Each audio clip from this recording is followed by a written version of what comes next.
Olá, pessoal, tudo bom? Eu tô aqui agora com umas perguntinhas do aluno Daniel Neto. Ele me manda algumas perguntas, nós vamos tentar tirar essas dúvidas agora. Ele diz para mim: boa noite, professora, sou seu aluno e queria tirar algumas dúvidas de inquérito policial. A primeira pergunta do Daniel é: sendo o inquérito policial indispensável, poderia o Ministério Público realizar a investigação direta? Bom, o inquérito policial é dispensável, porque uma das características do inquérito é que ele é dispensável. Isso porque admite-se a possibilidade de nós termos um processo sem que haja inquérito anterior, porque o artigo 39, parágrafo 5º, combinado com o artigo 46, parágrafo 1º do CPP, eles dispõe que o MP poderá dispensar o inquérito policial se com a representação forem fornecidos elementos suficientes para que ele ofereça denúncia.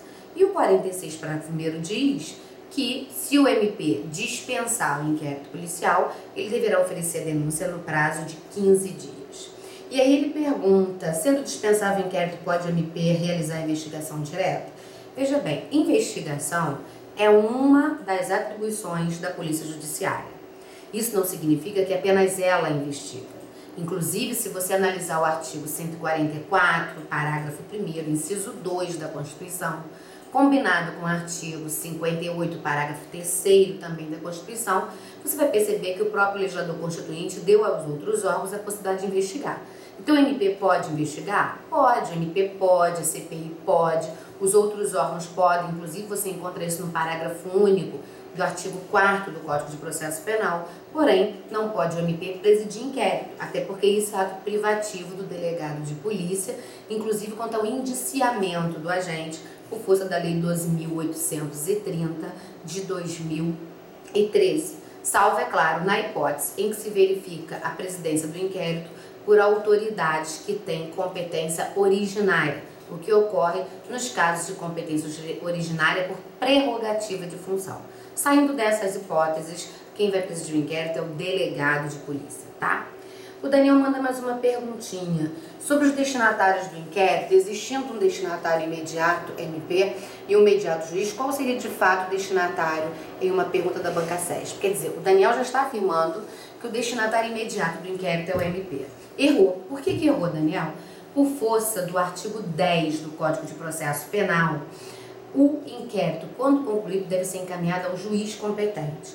E a sua pergunta foi ótima, porque inclusive esse ano nós tivemos uma decisão do STF declarando a inconstitucionalidade do artigo 39, inciso 4, do artigo 35, inciso 4, da Lei Complementar do Ministério Público, que dizia a mesma coisa, que concluído o inquérito policial deveria ser encaminhado imediatamente ao MP. Não é assim. O STF entendeu que tem que ser feito da forma como está previsto no artigo 10 do CPP. Concluindo o inquérito policial, os autos devem ser remetidos ao juiz competente. Uma outra perguntinha dele diz: acerca da exceção da discricionalidade da autoridade policial no que tange a requisição de diligência feita pelo MP ou pelo juiz, seria o delegado obrigado a realizá-la? Bom, se as requisições são feitas pelo juiz e pelo MP, normalmente elas obrigatoriamente são feitas porque são requisições fundamentadas, como dispõe o artigo 129, inciso 8º da Constituição e o artigo 13, inciso 2 do Código de Processo Penal. Veja bem, você tem que entender que quem investiga é o delegado de polícia. Então é claro que o juiz e o MP vão requisitar a quem essa diligência? Ao delegado. Então, o juiz e o MP vão requisitar a diligência ao delegado porque é dele a atribuição de investigar, tá? Ele ainda faz uma outra pergunta e diz: sobre o sigilo do inquérito, já que não alcança o advogado, teria então necessariamente ser um advogado contratado pelas partes? Bom, o artigo 7º, inciso 14 da Lei 8.906 de 94, diz pra gente que o advogado poderá ter acesso aos autos do inquérito independentemente de procuração nos autos. Mas é claro que o advogado, para ter acesso aos autos do inquérito, ele vai ter acesso àquilo que já está documentado por força da súmula vinculante número 14 do STF.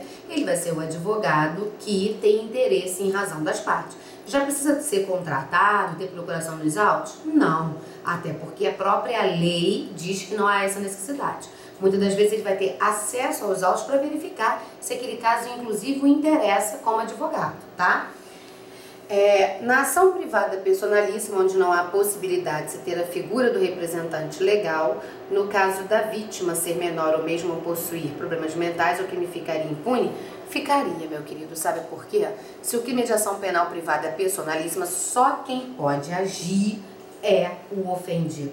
Não adianta quem tem qualidade para representá-lo querer agir, porque o artigo 236 do Código Penal, que admite essa ação, diz que só é possível o ofendido enganado agir, tá? Então, você não vai ter o doente mental sendo vítima desse crime, do artigo 236. E se ele for menor, mas tivesse casado porque foi autorizado pelos pais e, portanto, foi emancipado, quando ele fizer 18 anos, ele então terá o direito de oferecer a queixa, tá? Ele ainda pergunta mais uma. O crime ficaria... é isso mesmo, o crime ficaria impune? Ficaria. Se o crime de ação penal privada é personalíssima, só o ofendido enganado pode agir, mais ninguém. Esse ofendido não vai ser doente mental, porque o artigo 236 não trata de um crime onde o doente mental pode ser a vítima. E o menor de 18, ele vai ter o direito de entrar com a ação quando ele fizer 18 anos, tá? Bom, pessoal, foram 5 dúvidas do Daniel. Eu espero que tenha sido útil para você, Daniel, e para todos os demais que estão nos ouvindo. Até a nossa próxima perguntinha e o tirar dúvida da professora Josiane. Até mais.